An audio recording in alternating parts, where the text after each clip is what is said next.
मुंबईमधील लालबागच्या राजाचा एक व्हिडिओ सध्या सोशल मीडियावरती प्रचंड प्रमाणात व्हायरल झालेला आहे। नक्की काय झालेला आहे पहा। चॅनलवरती नवीन असाल तर MM मराठी न्यूजला जरूर सबस्क्राइब करा। खरंच आपण देव खरेदी करू शकतो का असा प्रश्न इथं अनेक लोकांनी उपस्थित केलेला आहे। व्हायरल व्हिडिओमध्ये तुम्ही पाहू शकता की एकीकडे सामान्य लोक गणरायाच्या पाया पडत आहेत, तर दुसरीकडे सुद्धा गणरायाच्या पाया लोक पडताना दिसत आहेत।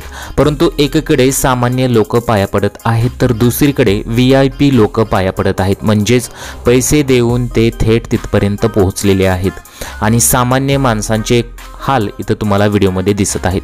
अक्षरशः पाया पडताना त्यांना ढकलून दिलं जातं, तर एकीकडे सेल्फी काढत अनेक VIP लोक उभी आहेत आणि मस्त मजेत सेल्फी काढताना इथं दिसत आहेत। हे दृश्य पाहिल्यानंतर अनेक लोकांनी संताप व्यक्त केलेला आहे। सर्वसामान्य असो किंवा VIP कोणीही असू द्या, त्यांना एकाच रांगेत सर्वसामान्यप्रमाणे सुद्धा ट्रीटमेंट द्या, अशा प्रतिक्रिया बऱ्याच लोकांनी केलेल्या आहेत। सध्या सोशल मीडियावरती या घटनेचा व्हिडिओ प्रचंड प्रमाणात व्हायरल झालेला आहे। पैशासाठी असं करू नका, सर्व लोकांसाठी एकच नियम ठेवा। तुम्हाला काय वाटतं? तुमच्या प्रतिक्रिया आम्हाला कमेंट बॉक्समध्ये जरूर कळवू शकता।